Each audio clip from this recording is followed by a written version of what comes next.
ನೀವು ಮೊದಲೇ ಬಾರಿ ನಮ್ಮ ಚಾನಲ್ನ ನೋಡ್ತಾ ಇದ್ದರೆ ಹಾಯ್, ನಾನು ರೂಪಾ. ಹಾಗೂ ನೀವು ನೋಡ್ತಾ ಇದ್ದೀರಾ ನಮ್ಮ ಕನ್ನಡ ಚಾನಲ್ ಆದ ಸ್ಮಯ ಕಲಿಕೆ. ನೀವಿನ್ನೂ ನಮ್ಮ ಚಾನಲ್ಗೆ ಸಬ್ಸ್ಕ್ರೈಬ್ ಆಗಿಲ್ಲ ಅಂದರೆ ಈ ಕೂಡಲೇ ಸಬ್ಸ್ಕ್ರೈಬ್ ಮಾಡ್ಕೊಳ್ಳಿ. ಹಾಗೆ ಪಕ್ಕದಲ್ಲಿ ಕಾಣುವ ಬೆಲ್ಲೈಕನ್ನು ಪ್ರೆಸ್ ಮಾಡಿ ಆಲ್ ಅಂತ ಟ್ಯಾಪ್ ಮಾಡೋದನ್ನು ಮರಿಬೇಡಿ.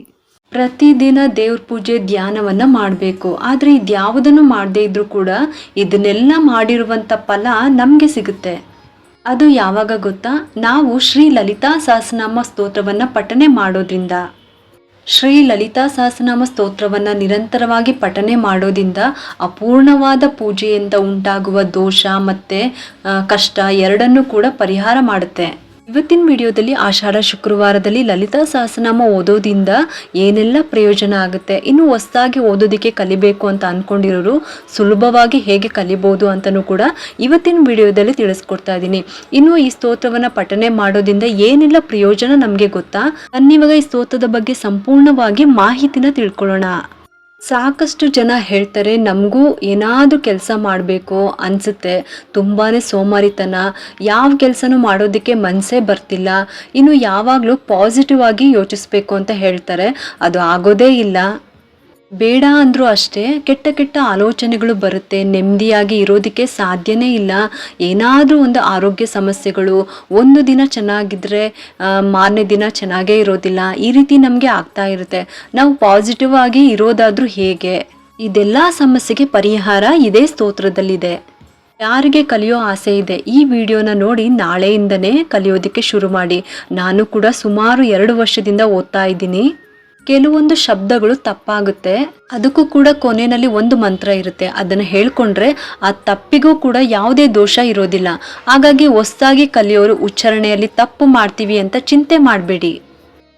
ಬನ್ನಿ ಇವಾಗ ಈ ಒಂದು ಸ್ತೋತ್ರದ ಪ್ರಯೋಜನ ಆದ್ರೂ ಏನು, ಇದರ ಮಹಿಮೆ ಏನು ಅಂತ ತಿಳ್ಕೊಳ್ಳೋಣ. ವಿಶೇಷ ಶಕ್ತಿ ಮತ್ತೆ ಅಧಿಕ ಪ್ರಾಮುಖ್ಯತೆಯನ್ನು ಹೊಂದಿರುವ ಸ್ತೋತ್ರ ಅಂದರೆ ಅದು ಶ್ರೀ ಲಲಿತಾ ಸಹಸ್ರನಾಮ ಸ್ತೋತ್ರ. ಶ್ರೀ ಲಲಿತಾ ಸಹಸ್ರನಾಮ ಸ್ತೋತ್ರನ ಪ್ರತಿದಿನ ಪಠನೆ ಮಾಡಬೇಕು. ಅದರಲ್ಲೂ ಪ್ರತಿ ಶುಕ್ರವಾರ ತಪ್ಪದೇ ಹೇಳಬೇಕು. ನೀವು ಕಲಿತ ಮೇಲೆ ಯಾವುದೇ ಕಾರಣಕ್ಕೂ ಇವತ್ತು ಆಗಲಿಲ್ಲ ಪಠನೆ ಮಾಡೋದಕ್ಕೆ ಅಂತ ನಿಲ್ಲಿಸಬಾರ್ದು. ಒಂದ್ಸಲ ಕಲಿಯೋದಕ್ಕೆ ಶುರು ಮಾಡಿದ ಮೇಲೆ ನಾವು ಸಂಕಲ್ಪನ ಮಾಡಿಕೊಂಡ ರೀತಿಲೇ ಆಗಿರುತ್ತೆ. ಹಾಗಾಗಿ ಆದಷ್ಟು ಪ್ರತಿ ಶುಕ್ರವಾರ ಪಠನೆ ಮಾಡೋದಕ್ಕೆ ಪ್ರಯತ್ನ ಮಾಡಲೇಬೇಕು, ತಪ್ಪದೇ ಪಠಿಸಲೇಬೇಕು. ಇನ್ನು ಕೆಲವೊಂದು ಆರೋಗ್ಯ ಸಮಸ್ಯೆಗೆ ಒಳ್ಳೆ ಪರಿಹಾರಗಳಿದೆ. ಮಕ್ಕಳು ಮನೆಯಲ್ಲಿ ಹಠ ಮಾಡ್ತಾರೆ, ಊಟ ಮಾಡೋದಿಲ್ಲ, ತುಂಬ ಮಕ್ಕಳು ಊಟ ಮಾಡೋದಕ್ಕೆ ಸತಾಯಿಸ್ತಾರೆ. ಅಂಥವ್ರಿಗೂ ಕೂಡ ಈ ಒಂದು ಸ್ತೋತ್ರದ ಮಹಿಮೆಯಿಂದ ಹೇಗೆ ಊಟನ ಮಾಡಿಸ್ಬೋದು, ಜೊತೆಗೆ ಆ ಮಕ್ಕಳನ್ನು ಬುದ್ಧಿವಂತರಾಗಿ ಆರೋಗ್ಯವಂತರಾಗಿ ಮಾಡೋದು ಹೇಗೆ, ಪ್ರತಿಯೊಂದು ಉಪಯೋಗ ಕೂಡ ಇದೆ ಇದರಲ್ಲಿ. ಈ ಸ್ತೋತ್ರವನ್ನು ಪಠಿಸೋದ್ರಿಂದ ಏನೆಲ್ಲ ಲಾಭಗಳಿದೆ ನಮಗೆ ಅಂತಂದರೆ, ಶ್ರೀ ಲಲಿತಾ ಸಹಸ್ರನಾಮ ಸ್ತೋತ್ರ ಅನ್ನೋದು ಬ್ರಹ್ಮ ಪುರಾಣದ ಒಂದು ಪಠ್ಯ. ಲಲಿತಾ ಅಂದ್ರೆ ಆನಂದ ದೇವತೆ. ಈಕೆ ಪರಮೇಶ್ವರನ ಪತ್ನಿ ಪಾರ್ವತಿ ದೇವಿಯ ರೂಪ. ಶ್ರೀ ಲಲಿತಾ ಸಹಸ್ರನಾಮ ಅತ್ಯಂತ ಪವಿತ್ರವಾದ ಸ್ತೋತ್ರವಾಗಿದೆ. ಭಗವಾನ್ ಹಯಗ್ರೀವ ಮತ್ತು ಅಗಸ್ತ್ಯ ಮಹಾಮುನಿಗಳ ಚರ್ಚೆಯಿಂದ ಹೊರಹೊಮ್ಮಿದ ಮಂತ್ರವೇ ಶ್ರೀ ಲಲಿತಾ ಸಹಸ್ರನಾಮ ಸ್ತೋತ್ರ. ಇದು ಅತ್ಯಂತ ಶಕ್ತಿಯುತವಾದ ಸ್ತೋತ್ರವಾಗಿದೆ ಹಾಗೂ ಲಲಿತಾದೇವಿಯ ಅತ್ಯಂತ ನೆಚ್ಚಿನ ಸ್ತೋತ್ರವಾಗಿದೆ. ಈಗ ಶ್ರೀ ಲಲಿತಾ ಸಹಸ್ರನಾಮ ಸ್ತೋತ್ರವನ್ನು ಪಠಿಸುವಾಗ ಯಾವೆಲ್ಲ ನಿಯಮಗಳನ್ನು ಪಾಲಿಸಬೇಕು ಅನ್ನೋದನ್ನು ತಿಳ್ಕೊಳ್ಳೋಣ ಬನ್ನಿ. ಶ್ರೀ ಲಲಿತಾ ಸಹಸ್ರನಾಮ ಸ್ತೋತ್ರವನ್ನು ಅಭ್ಯಾಸ ಮಾಡೋರು, ಮೊದಲನೇ ಬಾರಿಗೆ ಶುರು ಮಾಡ್ತಾ ಇದ್ದೀವಿ ಅಂತ ಅನ್ನೋರು ಆ ದಿನ ತಲೆಗೆ ಸ್ನಾನ ಮಾಡಬೇಕು. ಮತ್ತೆ ಶುಕ್ರವಾರದ ದಿನನೇ ಪ್ರಾರಂಭ ಮಾಡಬೇಕು ಓದೋದಿಕ್ಕೆ. ಈ ರೀತಿ ಆಷಾಢ ಮಾಸದ ಶುಕ್ರವಾರ ಪ್ರಾರಂಭ ಮಾಡೋದು ತುಂಬ ಒಳ್ಳೆಯದು. ಆದಷ್ಟು ಬೆಳಗ್ಗೆ ಹೊತ್ತು ಅಭ್ಯಾಸ ಮಾಡೋದು ತುಂಬ ಒಳ್ಳೆಯದು. 6 ಗಂಟೆ ಒಳಗಡೆ ಸ್ನಾನ ಮಾಡಿ ಮನೆಯಲ್ಲಿ ಪೂಜೆ ಮಾಡಿ. ಯಾವ ಜಾಗದಲ್ಲಿ ಕೂತ್ಕೊಂಡು ನೀವು ಅಭ್ಯಾಸನ ಮಾಡಬೇಕು, ನಿಶ್ಶಬ್ದವಾಗಿ ಯಾವುದೇ ರೀತಿ ಡಿಸ್ಟರ್ಬೆನ್ಸ್ ಇಲ್ಲದೆ ಇರೋ ಅಂಥ ಕಡೆ ಕೂತ್ಕೊಂಡು ನಿರ್ಮಲ ಮನಸ್ಸಿನಿಂದ ಆ ತಾಯಿಯ ಪ್ರತಿರೂಪ ಮನಸ್ಸಿನಲ್ಲಿ ಪ್ರತಿಷ್ಠಾಪನೆ ಮಾಡಬೇಕು. ಆ ನಂತರ ಅಭ್ಯಾಸವನ್ನು ಶುರು ಮಾಡಿ. ತುಂಬ ಜನ ಇಂಥ ಸ್ತೋತ್ರವನ್ನು ಪಠನೆ ಮಾಡಬೇಕು, ಕಲಿಬೇಕು ಅಂತ ಅಂದರೆ ಗುರು ಮುಖಾಂತರನೇ ಕಲಿಬೇಕು ಅಂತ ಹೇಳ್ತಾರೆ. ಅದು ಕೂಡ ಒಳ್ಳೆಯದೇನೆ, ಏಕೆಂದರೆ ಒಂದೊಂದು ಶಬ್ದಗಳ ಅರ್ಥವನ್ನು ಹೇಳಿಕೊಟ್ಟು ಉಚ್ಚಾರಣೆಯಲ್ಲಿ ತಪ್ಪಿಲ್ಲದೆ ಇರೋ ರೀತಿಲಿ ನಮಗೆ ಅಭ್ಯಾಸವನ್ನು ಮಾಡಿಸ್ತಾರೆ. ಆದರೆ ತುಂಬ ಜನಕ್ಕೆ ಕಲಿಯೋ ಆಸೆ ಇರುತ್ತೆ, ಕ್ಲಾಸ್ಗಳಿಗೆಲ್ಲ ಹೋಗಿ ಕಲಿಯೋದಕ್ಕೆ ಸಾಧ್ಯ ಆಗ್ತಾ ಇರೋದಿಲ್ಲ ಅಲ್ವಾ. ಅಂಥವ್ರು ಏನು ಮಾಡಬೇಕು ಅಂದರೆ ನಿಮ್ಮ ಆರಾಧ್ಯ ದೈವವಾದ ಶಿವ ಆಗಿರ್ಬೋದು, ರಾಯರಾಗಿರ್ಬೋದು ಅಂದರೆ ರಾಘವೇಂದ್ರ ಸ್ವಾಮಿ ಆಗಿರ್ಬೋದು, ಸಾಯಿಬಾಬಾ, ದತ್ತಾತ್ರೇಯ ಸ್ವಾಮಿ ಆಗಿರ್ಬೋದು, ಯಾವುದೇ ಗುರುಗಳಾಗಿದ್ದರೂ ಸಹ ಅವರನ್ನು ಮನಸ್ಸಿನಲ್ಲಿ ಸ್ಮರಣೆ ಮಾಡ್ತಾ ಆ ದಿನ ನೀವು ನಿಮ್ಮನ್ನು ಗುರುವಾಗಿ ಸ್ವೀಕರಿಸ್ತಾ ನಾನು ಇವತ್ತಿನಿಂದ ಶ್ರೀ ಲಲಿತಾದೇವಿ ಸಹಸ್ರನಾಮವನ್ನು ಅಂದರೆ ಸ್ತೋತ್ರವನ್ನು ಅಭ್ಯಾಸ ಮಾಡ್ತಾ ಇದ್ದೀನಿ, ನನಗೆ ಆಶೀರ್ವಾದ ಮಾಡಿ ಅಂತ ಮನಸ್ಸಿನಲ್ಲಿ ಪ್ರಾರ್ಥನೆ ಮಾಡ್ತಾ ಈ ಅಭ್ಯಾಸವನ್ನು ಮಾಡ್ಕೋಬಹುದು. ಮನುಷ್ಯನಾಗಿ ಹುಟ್ಟಿದ ಮೇಲೆ ದಾನ ಧರ್ಮಗಳನ್ನು ಮಾಡಬೇಕು, ತೀರ್ಥಕ್ಷೇತ್ರಗಳಿಗೆ ಭೇಟಿ ನೀಡಬೇಕು, ಪವಿತ್ರ ನದಿಗಳಲ್ಲಿ ಸ್ನಾನ ಮಾಡಬೇಕು, ಪ್ರತಿದಿನ ದೇವ್ರ ಪೂಜೆ ಧ್ಯಾನವನ್ನು ಮಾಡಬೇಕು. ಆದರೆ ಇದ್ಯಾವುದನ್ನು ಮಾಡದೇ ಇದ್ರೂ ಕೂಡ ಇದನ್ನೆಲ್ಲ ಮಾಡಿರುವಂಥ ಫಲ ನಮಗೆ ಸಿಗುತ್ತೆ. ಯಾವಾಗ ಗೊತ್ತಾ, ನಾವು ಈ ಶ್ರೀ ಲಲಿತಾ ಸಹಸ್ರನಾಮ ಸ್ತೋತ್ರವನ್ನು ಪಠನೆ ಮಾಡೋದ್ರಿಂದ, ಶ್ರೀ ಲಲಿತಾ ಸಹಸ್ರನಾಮ ಸ್ತೋತ್ರವನ್ನು ನಿರಂತರವಾಗಿ ಪಠನೆ ಮಾಡೋದ್ರಿಂದ ಅಪೂರ್ಣವಾದ ಪೂಜೆಯಿಂದ ಉಂಟಾಗುವ ದೋಷ ಮತ್ತು ಕಷ್ಟ ಎರಡನ್ನೂ ಕೂಡ ಪರಿಹಾರ ಮಾಡುತ್ತೆ. ಅಂದರೆ ಕೆಲವೊಂದು ಸಲ ನಾವು ತಿಳಿದೇ ತಪ್ಪನ್ನು ಮಾಡಿರ್ತೀವಿ. ಪೂಜೆನಲ್ಲೇ ಆಗಿರ್ಬೋದು, ದೇವಸ್ಥಾನದಲ್ಲೇ ಆಗಿರ್ಬೋದು, ಟೈಮ್ ಇಲ್ಲ ಅಂತ ಹೇಳಿ ಪೂಜೆ ನಡೀತಾ ಇದ್ದಾಗ ಅರ್ಧಕ್ಕೆ ಎದ್ದಿ ಬರೋದು, ಮಂಗಳಾರತಿವರೆಗೂ ಕಾಯ್ದಿರಾ ನಾವು ಅರ್ಧಕ್ಕೆ ಎದ್ದಿರೋದು, ಅಥವಾ ಮನೆಯಲ್ಲೇ ಆಗಿರ್ಬೋದು ನಿಮ್ಮ ಪಾಡಿಗೆ ನೀವು ಪೂಜೆನ ಮಾಡ್ಕೊಳ್ಳಿ, ಏನೋ ಅರ್ಜೆಂಟ್ ಕೆಲಸ ಇದೆ ಅಂತ ಹೇಳಿ ಅರ್ಧದಲ್ಲೇ ಎದ್ದಿ ಹೋಗೋದು, ಇದೆಲ್ಲ ದೋಷಕ್ಕೆ ಕಾರಣ ಆಗಿರುತ್ತೆ. ಇದಕ್ಕಾಗಿ ಲಲಿತಾ ಸಹಸ್ರನಾಮವನ್ನು ನಿರಂತರ ಪಠನೆ ಮಾಡೋದ್ರಿಂದ ಮನೆಯಲ್ಲಿ ಯಾರಿಗೆ ಇಂತಹ ದೋಷಗಳು ಇದ್ರೂ ಕೂಡ ಅದು ನಿವಾರಣೆ ಆಗ್ಬಿಡುತ್ತೆ. ಒಬ್ಬರು ಪಠನೆ ಮಾಡಿದ್ರು ಸಾಕು, ಮನೆಯವರೆಲ್ಲರಿಗೂ ಕೂಡ ಒಳ್ಳೆಯದಾಗುತ್ತೆ. ಈ ಸ್ತೋತ್ರವನ್ನು ಪಠನೆ ಮಾಡೋದ್ರಿಂದ ಅಕಾಲಿಕ ಮರಣದ ಭಯ ಕೂಡ ದೂರ ಹೋಗುತ್ತೆ, ಹಾಗೆ ದೀರ್ಘ ಮತ್ತು ಉತ್ತಮ ಆರೋಗ್ಯಕರ ಜೀವನವನ್ನು ನೀಡುತ್ತೆ. ತುಂಬ ಜ್ವರದಿಂದ ಬಳಲ್ತಾ ಇರೋ ವ್ಯಕ್ತಿ ಆಗಿರ್ಬೋದು, ಮಕ್ಕಳೇ ಆಗಿರ್ಬೋದು, ಅವರ ಹಣೆಯನ್ನು ಹಿಡಿದು ಲಲಿತಾ ಸಹಸ್ರನಾಮವನ್ನು ಪಠಿಸಿದ್ರೆ ಸಾಕು, ಜ್ವರ ಕಡಿಮೆ ಆಗುತ್ತೆ. ಅದ್ರ ಜೊತೆಗೆ ಕೈಯಲ್ಲಿ ಸ್ವಲ್ಪ ಬೂದಿಯನ್ನು ಇಟ್ಕೊಂಡು ನಾವು ಲಲಿತಾ ಸಹಸ್ರನಾಮವನ್ನು ಜಪ ಮಾಡಿದ ನಂತರ ಆ ವಿಭೂತಿಯನ್ನು ಹಣೆಗೆ ಹಚ್ಚೋದ್ರಿಂದ ತಲೆನೋವು, ಜ್ವರಕ್ಕೆ ಸಂಬಂಧಪಟ್ಟಂತೆ ಯಾವುದೇ ಒಂದು ಕಾಯಿಲೆ ಇದ್ರೂ ಕೂಡ ನಿವಾರಣೆ ಆಗುತ್ತೆ. ಗ್ರಹಗಳಿಗೆ ಸಂಬಂಧಿಸಿದ ದುಷ್ಟಶಕ್ತಿಗಳಿಂದ ತೊಂದರೆನ ಅನುಭವಿಸ್ತಾ ಇದ್ರೆ ಅದರಿಂದ ಹೊರಬರಲು ಕೂಡ ಆ ವ್ಯಕ್ತಿ ಸ್ತೋತ್ರವನ್ನು ಪಠಿಸೋದ್ರಿಂದ ಇಂತಹ ತೊಂದರೆಗಳಿಂದ ತುಂಬ ಬೇಗನೆ ಹೊರಗಡೆ ಬರ್ಬೋದು. ಇನ್ನು ಅಲರ್ಜಿ ಸಮಸ್ಯೆಗಳು ಅಂದರೆ ಇನ್ಫೆಕ್ಷನ್ ಆಗಿರ್ಬೋದು, ಯಾವುದೇ ರೀತಿ ನರಗಳಿಗೆ ಸಂಬಂಧಪಟ್ಟಂತೆ ನೋವನ್ನು ಅನುಭವಿಸ್ತಾ ಇರೋರು ಕೂಡ ಅಂಥವರು ಕೂಡ ಲಲಿತಾ ಸಹಸ್ರನಾಮವನ್ನು ಪಠನೆ ಮಾಡೋದ್ರಿಂದ ಇಂತಹ ಸಮಸ್ಯೆಗಳು ದೂರ ಆಗುತ್ತೆ.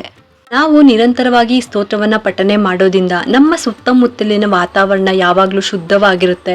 ನಮ್ಮ ದೇಹದ ಪ್ರತಿಯೊಂದು ನರಗಳು ಮತ್ತು ವ್ಯಕ್ತಿಯಲ್ಲಿನ ಸೂಕ್ಷ್ಮ ಶಕ್ತಿಯು ಜಾಗರೂಕತೆಗೊಳ್ಳುತ್ತೆ. ನಮ್ಮನ್ನು ನಾವು ದುರ್ಬಲರು ಅಂತ ಅಂದ್ಕೊಳ್ಬಾರ್ದು, ಯಾವಾಗಲೂ ನಾವು ಪಾಸಿಟಿವ್ ಆಗಿರಬೇಕು, ಒಳ್ಳೆಯದನ್ನು ಯೋಚನೆ ಮಾಡಬೇಕು. ಹಾಗಾಗಿ ಪ್ರತಿದಿನ ಅಥವಾ ಪ್ರತಿ ಶುಕ್ರವಾರ ತಪ್ಪದೇ ನಾವು ಲಲಿತಾ ಸಹಸ್ರನಾಮವನ್ನು ಪಠನೆ ಮಾಡೋದ್ರಿಂದ ಖಂಡಿತವಾಗ್ಲೂ ಒಂದು ಒಳ್ಳೆಯ ಪಾಸಿಟಿವಿಟಿ ಅಂದರೆ ಸಕಾರಾತ್ಮಕ ಶಕ್ತಿ ಹೆಚ್ಚಾಗುತ್ತೆ. ಮನೆಯಲ್ಲಿ ಮಕ್ಕಳು ಸರಿಯಾಗಿ ಊಟ ಮಾಡೋದಿಲ್ಲ, ಇನ್ನು ಊಟ ಮಾಡಿದ್ರೂ ಕೂಡ ಜೀರ್ಣ ಆಗೋದಿಲ್ಲ, ಇಂತಹ ಸಮಸ್ಯೆಗಳು ಕೂಡ ಇರುತ್ತೆ. ಇನ್ನೂ ಕೂಡ ನಮ್ಮಲ್ಲಿ ನಾವು ಪಾಸಿಟಿವ್ ಆಗಿರಬೇಕು ಅಂತ, ನಮ್ಮನ್ನು ನಾವು ಬದಲಾಯಿಸ್ಕೊಳ್ಬೇಕು ಅಂತ ಅನ್ನೋರು ಕೂಡ ಲಲಿತಾ ಸಹಸ್ರನಾಮವನ್ನು ಜಪ ಮಾಡುವಾಗ ಕೈಯಲ್ಲಿ ಒಂದು ಬಟ್ಲಲ್ಲಿ ತುಪ್ಪವನ್ನು ಹಾಕ್ಕೊಂಡು ಕೈಯಲ್ಲಿ ಆ ಬಟ್ಲನ್ನು ಇಟ್ಕೊಂಡು ಲಲಿತಾ ಸಹಸ್ರನಾಮವನ್ನು ಪಠನೆ ಮಾಡಬೇಕು. ಮುಗಿದ ನಂತರ ಆ ತುಪ್ಪವನ್ನು ನಾವು ತಿನ್ನುವಂಥ ಊಟದ ಜೊತೆಗೆ ಸೇರಿಸ್ಕೋಬೇಕು. ಆ ತುಪ್ಪನ ಹಾಕೊಂಡ್ಬಿಟ್ಟು ಊಟನ ಮಾಡಬೇಕು. ಮಕ್ಕಳೇ ಆಗಿರ್ಬೋದು ಅಥವಾ ದೊಡ್ಡವರೇ ಆಗಿರ್ಬೋದು, ಇದರಿಂದ ಜೀರ್ಣಶಕ್ತಿ ಚೆನ್ನಾಗಿ ಆಗುತ್ತೆ. ಮಕ್ಕಳಿಗೂ ಕೂಡ ಹಸಿವು ಚೆನ್ನಾಗಿ ಆಗುತ್ತೆ, ಹೊಟ್ಟೆ ತುಂಬ ಊಟ ಮಾಡ್ತಾರೆ, ಆರಾಮವಾಗಿ ಇರ್ತಾರೆ. ಇನ್ನು ನಿರಂತರವಾಗಿ ಲಲಿತಾ ಸಹಸ್ರನಾಮವನ್ನು ಪಠಿಸುವಂಥ ವ್ಯಕ್ತಿಯನ್ನು ಲಲಿತಾದೇವಿಯು ಅಪಘಾತಗಳಿಂದ ಮತ್ತು ಶತ್ರುಗಳಿಂದ ಉಂಟಾಗುವ ಸಮಸ್ಯೆಗಳಿಂದ ಅವರನ್ನು ಯಾವಾಗಲೂ ಕಾಪಾಡ್ತಾರೆ. ಈ ಸ್ತೋತ್ರವನ್ನು ಯಾವಾಗಲೂ ಪಠನೆ ಮಾಡೋದ್ರಿಂದ ಆ ವ್ಯಕ್ತಿಯಲ್ಲಿ ಶಕ್ತಿ, ಖ್ಯಾತಿ ಮತ್ತು ಇಚ್ಛಾಶಕ್ತಿ ಹೆಚ್ಚಾಗುತ್ತೆ. ಇಚ್ಛಾಶಕ್ತಿ ಅಂದರೆ ನಿಮಗೆ ಗೊತ್ತಿರುತ್ತೆ, ಅಂದ್ಕೊಂಡಿರುವಂಥದ್ದು ನಾವು ಏನೇ ಆಗಬೇಕು ಅಂತ ಅಂದ್ಕೊಂಡಿರೋದು ಅದು ಹಾಗೇ ಆಗುತ್ತೆ. ನಾವೇನು ಬಯಸಿದೆವೋ ಅದು ಸಿಕ್ಕೇ ಸಿಗುತ್ತೆ. ಇದನ್ನು ಇಚ್ಛಾಶಕ್ತಿ ಅನ್ನೋದು. ನಾವು ಒಂದ್ಸಲ ಶ್ರೀ ಲಲಿತಾ ಸಹಸ್ರನಾಮ ಸ್ತೋತ್ರವನ್ನು ಜಪಿಸೋದ್ರಿಂದ 1000 ಸಲ ಶಿವನ ಹೆಸರನ್ನು ಜಪಿಸಿದ ಪುಣ್ಯ ಫಲ ನಮಗೆ ಸಿಗುತ್ತೆ. ಈ ಸ್ತೋತ್ರವನ್ನು ನಿಯಮಿತವಾಗಿ ಜಪಿಸಿದ ಮನೆಗಳಲ್ಲಿ ಜೀವನದ ಮೂಲಭೂತ ಅವಶ್ಯಕತೆಗಳಿಗೆ ಎಂದೂ ಕೂಡ ಕೊರತೆ ಬರದೇ ಇರೋ ಹಾಗೆ ಆ ತಾಯಿಯ ಆಶೀರ್ವಾದ ನಮಗೆ ಮಾಡ್ತಾರೆ. ಅಷ್ಟೇ ಅಲ್ಲದೆ ದಿನನಿತ್ಯ ಎದುರಾಗುವ ಸಮಸ್ಯೆಗಳಿಂದನೂ ಕೂಡ ಮುಕ್ತಿ ಹೊಂದಬಹುದು. ಲಲಿತಾ ಸಹಸ್ರನಾಮವನ್ನ ಪ್ರತಿನಿತ್ಯ ಪಠಿಸಬೇಕು. ಅದರಲ್ಲೂ ಶುಕ್ರವಾರ ತಪ್ಪದೆ ಪಠಿಸಬೇಕು. ತುಂಬಾನೇ ಸಮಸ್ಯೆಗಳಿದೆ ಆದ್ರೆ ನಮಗೆ ಓದೋದಿಕ್ಕೆ ಬರೋದಿಲ್ಲ ಅಂತ ಅನ್ನೋರು ಪ್ರತಿನಿತ್ಯ ಮೊಬೈಲ್ನಲ್ಲಿ ಆದರೂ ಈ ಒಂದು ಸ್ತೋತ್ರವನ್ನು ಕೇಳುವಂಥ ಅಭ್ಯಾಸವನ್ನು ಇಟ್ಕೊಳ್ಳಿ. ಈ ಸ್ತೋತ್ರವನ್ನು ಕೇಳೋ ಸಮಯದಲ್ಲಿ ಒಂದೇ ಮನಸ್ಸಿನಿಂದ ಏಕಾಗ್ರತೆಯಿಂದ ಆ ತಾಯಿ ರೂಪವನ್ನು ಮನಸ್ಸಿನಲ್ಲಿ ಪ್ರತಿಷ್ಠಾಪನೆ ಮಾಡ್ಕೋಬೇಕು. ಈ ರೀತಿ ಮಾಡಿಕೊಂಡು ನಿಮ್ಮ ಮನಸ್ಸಿನ ಬೇಡಿಕೆಯನ್ನು ಬೇಡ್ಕೊಳ್ಳಿ. ಖಂಡಿತವಾಗ್ಲೂ ತುಂಬಾ ಬೇಗ ನಿಮಗೆ ಆ ಒಂದು ಸಮಸ್ಯೆಯಿಂದ ಹೊರಗಡೆ ಬರ್ತೀರಾ. ಈ ಒಂದು ಸ್ತೋತ್ರವನ್ನು ಪಠನೆ ಮಾಡೋದ್ರಿಂದ ಎಷ್ಟೆಲ್ಲ ಲಾಭಗಳು ಇದೆ ಅನ್ನೋದನ್ನು ತಿಳ್ಕೊಂಡ್ರಿ ಅಲ್ವಾ? ಈಗ ಯಾವ ರೀತಿ ಇದನ್ನು ಅಭ್ಯಾಸ ಮಾಡಬೇಕು ಅಂತ ತಿಳಿಸ್ಕೊಡ್ತಾ ಇದ್ದೀನಿ. ಇದು ನಾನು ತಗೊಂಡಿರುವಂಥ ಬುಕ್ಕು. ಇನ್ನೂ ಆಷಾಢ ಶುಕ್ರವಾರಕ್ಕೆ ತುಂಬಾ ಸಮಯ ಇದೆ. ಈ ಬುಕ್ನ ತಗೊಳ್ಳಿ. ಈಗ ನಾ ಹೇಳುವ ರೀತಿಲಿ ಅಭ್ಯಾಸವನ್ನು ಮಾಡ್ಕೊಳ್ಳಿ. ಮೊದಲಿಗೆ ಧ್ಯಾನಂ ಅಂತ ಶುರು ಮಾಡಿ. ಸಿಂಧೂರಾರುಣ ವಿಗ್ರಹಾಂ ತ್ರಿನಯನಾಂ ಮಾಣಿಕ್ಯ ಮೌಳಿ ಸ್ಫುರತ್ತಾರನಾಯಕ ಶೇಖರಾಂ ಸ್ಮಿತಾಮುಖ್ಯಂ ಆಪೀಣ ವಕ್ಷೋರುಹಾಂ. ಹತ್ರ ಇರೋದು ಈ ದೊಡ್ಡ ಬುಕ್ಕು. ಚಿಕ್ಕ ಬುಕ್ಕು ನಿಮಗೆ ಸಿಗುತ್ತೆ, ಅಂದರೆ ಅಕ್ಷರಗಳು ಚಿಕ್ಕದಾಗಿರುವಂಥದ್ದು ಸಿಗುತ್ತೆ. ನನ್ನ ಹತ್ರ ಇರೋದು ನೋಡಿ ಈ ಥರ ದಪ್ಪ ಅಕ್ಷರಗಳಲ್ಲಿ ಇರುವಂಥ ಬುಕ್ಕು ನನ್ನ ಹತ್ರ ಇರೋದು. ನಿಮಗೆ ಓದೋದಕ್ಕೆ ಯಾವ್ದು ಯೂಸ್ ಆಗುತ್ತೋ, ಅಂದರೆ ಚಿಕ್ಕ ಬುಕ್ ಆದರೂ ತೊಗೋಬೋದು ಅಥವಾ ದೊಡ್ಡ ಬುಕ್ ಆದರೂ ತೊಗೋಬೋದು. ಚಿಕ್ಕ ಬುಕ್ ತೊಗೊಂಡ್ರೆ ನೀವೆಲ್ಲಾದರೂ ಊರುಗಳಿಗೆ ಆ ಥರ ಏನಾದ್ರು ಹೋಗ್ಬೇಕಾದ್ರೆ ಪರ್ಸ್ನಲ್ಲಿ ಇಟ್ಕೊಳ್ಳೋದಕ್ಕೆ ಯೂಸ್ ಆಗುತ್ತೆ. ಆ ರೀತಿಯೂ ಕೂಡ ನೀವು ತೊಗೊಂಡು ಇಟ್ಕೋಬೋದು. ಇಲ್ಲಿ ಧ್ಯಾನಂ ಅಂತ ಇರುತ್ತಲ್ಲ, ಇದನ್ನು ಓದ್ಕೋಬೇಕು ಮೊದಲು. ಇದಾದ್ಮೇಲೆ ನಾವು ಸ್ತೋತ್ರವನ್ನು ಪಠನೆ ಮಾಡೋದಕ್ಕೆ ಶುರು ಮಾಡಬೇಕು. ನಾನಿಲ್ಲಿ 4-5 ಲೈನ್ ಮಾತ್ರ ಹೇಳ್ತೀನಿ ಯಾವ ರೀತಿ ಪಠನೆ ಮಾಡ್ಬೋದು ಅಂತ. ಓಂ ಶ್ರೀ ಮಾತಾ ಶ್ರೀ ಮಹಾರಾಜ್ಞಿ ಶ್ರೀ ಮಸ್ತಿಂ ಆಸನೇಶ್ವರಿ ಚಿದಗ್ನಿ ಕುಂಡ ಸಂಭೂತ ದೇವಕಾರ್ಯ ಸಮುದ್ಯತ ಉದ್ಯದ್ಭಾನು ಸಹಸ್ರಾಭ ಚತುರ್ಬಾಹು ಸಮನ್ವಿತ ರಾಗಸ್ವರೂಪ ಪಾಷಾಢ್ಯ ಕ್ರೋಧಾಕಾರಾಂಕುಶೋಜ್ವಲ ಮನೋರೂಪೇಕ್ಷು ಕೋದಂಡ ಪಂಚತನ್ಮಾತ್ರ ಸಾಯಕ ನಿಜಾರೂಢ ಪ್ರಭಾಪೂರ ಮಜ್ಜದ್ ಬ್ರಹ್ಮಾಂಡ ಮಂಡಲ. ನೋಡಿ, ನೀವು ಮಧ್ಯ ಈ ರೀತಿ ಸ್ಪ್ಲಿಟ್ ಮಾಡಿ ಆ ನಂತರ ಕಂಟಿನ್ಯೂ ಮಾಡ್ಕೊಂಡು ಓದಬೇಕು. ನನಗೆ ಸ್ವಲ್ಪ ಅಭ್ಯಾಸ ಇರೋದ್ರಿಂದ ನಾನು ಈ ರೀತಿ ಓದಿದ್ದೀನಿ. ನೋಡಿ, ನೀವು ಒಂದು ಲೈನ್ ಆದಮೇಲೆ ಅದ್ರ ಪಕ್ಕ ಒಂದು ಗೆರೆನ ಹಾಕೊಳ್ಳಿ, ಮತ್ತೆ ಇನ್ನೊಂದು ಲೈನ್ ಓದಾದ್ಮೇಲೆ ಇನ್ನೊಂದು ಗೆರೆನ ಹಾಕೊಳ್ಳಿ. ಈ ಥರ ದೊಡ್ಡ ಬುಕ್ಕು ತೊಗೊಂಡ್ರೆ ನೋಡಿ ಅವರೇ ಸ್ಪ್ಲಿಟ್ ಮಾಡಿ ಕೊಟ್ಟಿರ್ತಾರೆ. ಅವಾಗ ನಿಮಗೆ ತುಂಬ ಈಸಿಯಾಗಿ ಓದ್ಕೋಬೋದು. ನೀವು ಈ ರೀತಿ ಕೂಡ ಓದ್ಕೋಬೋದು. ಓಂ ಶ್ರೀ ಮಾತಾ ಶ್ರೀ ಮಹಾರಾಜ್ಞಿ ಶ್ರೀ ಮಸ್ತಿಂ ಆಸನೇಶ್ವರಿ ಚಿದಗ್ನಿ ಕುಂಡ ಸಂಭೂತ ದೇವಕಾರ್ಯ ಸಮುದ್ಯತ. ಇದನ್ನು ಹೇಳಿಬಿಟ್ಟು ಒಂದು ಲೈನನ್ನು ಹಾಕೊಳ್ಳಿ. ಅದಾದಮೇಲೆ 2ನೇ ಲೈನ್ ಓದ್ಕೊಳ್ಳಿ.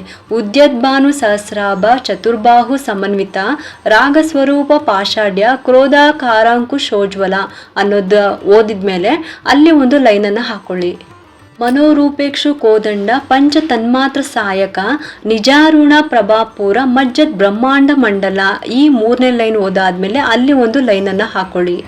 ಈ ರೀತಿ ಕೂಡ ನೀವು ಓದ್ಕೋಬಹುದು. ಇಲ್ಲ ಬುಕ್ಕಲ್ಲೇ ನೋಡಿ ಒಂದೊಂದು ಲೈನು ಕೂಡ ಸಪ್ರೇಟಾಗಿ ಕೊಟ್ಟಿರ್ತಾರೆ. ಇದು ಕೂಡ ಓದ್ಕೊಂಡ್ರು ಕೂಡ ನಿಮಗೆ ಬೇಗನೆ ಅಭ್ಯಾಸ ಆಗುತ್ತೆ. ಹೀಗೆ ನಾವು ಮಧ್ಯ ಗೆರೆ ಹಾಕಿ ಅಲ್ಲಿ ಒಂದು ಸೆಕೆಂಡು ನಿಲ್ಲಿಸಿ ಹೇಳೋದ್ರಿಂದ ಉಸಿರು ತಗೊಳ್ಳೋದಕ್ಕೂ ಕೂಡ ಅನುಕೂಲ ಆಗುತ್ತೆ. ನಾನಿಲ್ಲಿ ನಿಮಗೆ ಒಂದು 4 ಲೈನನ್ನು ಮಾತ್ರ ಹೇಳಿದ್ದೀನಿ. ನೀವು ಇದನ್ನು ಅಭ್ಯಾಸ ಮಾಡಿದ್ರೆ ತುಂಬ ಚೆನ್ನಾಗಿ ಬರುತ್ತೆ. ಇದನ್ನು ನಾವು ಚೆನ್ನಾಗಿ ಕಲಿತ್ರೆ ನಾವು ಮಾತಾಡೋ ಶೈಲಿ ಆಗಿರ್ಬೋದು, ಬೇರೆ ಯಾವುದೇ ಸ್ತೋತ್ರವನ್ನು ಓದೋದು ತುಂಬಾ ಸುಲಭ ಆಗಿಬಿಡುತ್ತೆ. ಈ ಸ್ತೋತ್ರನ ಪೂರ್ತಿಯಾಗಿ ಹೇಳಬೇಕು ಅಂದರೆ 45 ನಿಮಿಷ ಬೇಕಾಗುತ್ತೆ ಹೊಸೊಬ್ರಿಗೆ. ಕಲಿತಾ ಇರೋರಿಗೆ ಇಷ್ಟು ಸಮಯ ಹೇಳಿದ್ದೀನಿ. ಈಗ ಯಾವ ಥರ ಅಭ್ಯಾಸ ಮಾಡಬೇಕು ಅಂತಲೂ ತಿಳಿಸಿದ್ದೀನಿ. ನಾವು ಈ ಒಂದು ಸ್ತೋತ್ರನ ಪಾರಾಯಣ ಮಾಡೋದ್ರಿಂದ ಎಷ್ಟೆಲ್ಲ ಪ್ರಯೋಜನ ಇದೆ ಅಂತಲೂ ತಿಳಿಸಿದ್ದೀನಿ. ನಿಮಗೆ ಯೂಟ್ಯೂಬ್ನಲ್ಲೂ ಕೂಡ ಈ ಥರ ರೆಕಾರ್ಡಿಂಗ್ ಕೂಡ ಸಿಗುತ್ತೆ. ಇಯರ್ಫೋನ್ ಹಾಕ್ಕೊಂಡು ಸೈಲೆಂಟಾಗಿ ನೀವು ಒಬ್ಬರೇ ಕೇಳ್ತಾ ಜೊತೆಗೆ ಕೂಡ ಅಭ್ಯಾಸನ ಮಾಡಿಕೊಂಡಾಗ ಆಗ ನಿಮಗೆ ರಾಗವಾಗಿ ಹೇಗೆ ಹೇಳಬೇಕು ಅಂತಲೂ ಕೂಡ ಗೊತ್ತಾಗುತ್ತೆ. ಇಷ್ಟೊತ್ತು ತಿಳ್ಕೊಂಡ್ರಿ ಅಲ್ವಾ ಲಲಿತಾ ಸಹಸ್ರನಾಮ ಪಾರಾಯಣ ಯಾವ ರೀತಿ ಮಾಡಬೇಕು, ಇದರಿಂದ ಪ್ರಯೋಜನ ಆದ್ರೂ ಏನು ಅಂತ. ನೀವು ಕೂಡ ಇನ್ನೇನು ಶುರು ಆಗ್ತಿರೋ ಆಷಾಢ ಮಾಸದಲ್ಲಿ ಶುಕ್ರವಾರದಂದು ಶ್ರೀ ಲಲಿತಾ ದೇವಿ ಸಹಸ್ರನಾಮವನ್ನ ನೀವು ಸ್ತೋತ್ರವನ್ನ ಪಾರಾಯಣ ಮಾಡೋದ್ರಿಂದ ತುಂಬಾನೇ ಒಳ್ಳೇದಾಗುತ್ತೆ. ಖಂಡಿತವಾಗ್ಲೂ ನೀವು ಕೂಡ ಇದೇ ಆಷಾಢ ಮಾಸದಿಂದ ನೀವು ಕೂಡ ಅಭ್ಯಾಸ ಮಾಡೋದನ್ನ ಶುರು ಮಾಡಿ. ನಿಮ್ಗೆಲ್ಲರಿಗೂ ಈ ಒಂದು ವಿಡಿಯೋ ಇಷ್ಟ ಆಗಿದ್ರೆ ಒಂದು ಲೈಕ್ ಮಾಡಿ, ಶೇರ್ ಮಾಡಿ, ಮತ್ತೆ ಸಬ್ಸ್ಕ್ರೈಬ್ ಮಾಡಲು ಮರಿಬೇಡಿ. ಯಾಕೆಂದರೆ ನೀವು ಮಾಡುವ ಒಂದು ಸಬ್ಸ್ಕ್ರೈಬಿಂದ ನಮ್ಮಂತಹ ಸಣ್ಣ ಚಾನಲ್ಸ್ಗೆ ಒಂದು ಸಪೋರ್ಟ್ ಮಾಡ್ದಂಗೆ ಆಗುತ್ತೆ. ಮತ್ತೆ ಸಿಗ್ತೀನಿ ಮುಂದಿನ ಹೊಸ ವಿಡಿಯೋದೊಂದಿಗೆ ಅಂತ ಹೇಳುತ್ತಾ ಈ ವಿಡಿಯೋನ ಮುಗಿಸ್ತಾ ಇದ್ದೀನಿ. ಸರ್ವೇ ಜನ ಸುಖಿನೋ ಭವಂತು.